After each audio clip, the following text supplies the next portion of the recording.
আল্লাহ ইন্নী কুনতু মিনাজ জালিমিন, আমি জালিমিনদের খাতার মধ্যে নিজের নামটা উঠাইলাম। দুনিয়ার কোনো ব্যক্তি এই বিপদ থেকে আমারে বাঁচাইতে পারে না, দুনিয়ার কোনো ব্যক্তি এই মুসিবত থেকে আমাকে বাঁচাইতে পারে না। মাছের পেটে যাইয়াও ইউনুস নবী আমার মাওলারে ভুলে যায় না।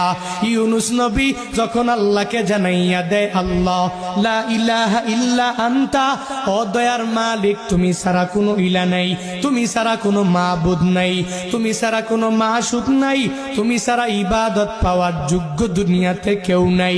যখন ও ইউনুস নবী আমার ওই মাছের পেটের মধ্যে সিজদার মধ্যে পড়িয়া আল্লাহকে পুত পবিত্র বলে, আল্লাহ ছাড়া মাবুদ নাই এই বলে যখনই ঘোষণা দিয়া দেয় আর নিজের ব্যাপারে আল্লাহর দরবারে জানাইয়া দেয়, ও মালিক আমার ঠিক হয় নাই, নিজের নফসের উপরে জুলুম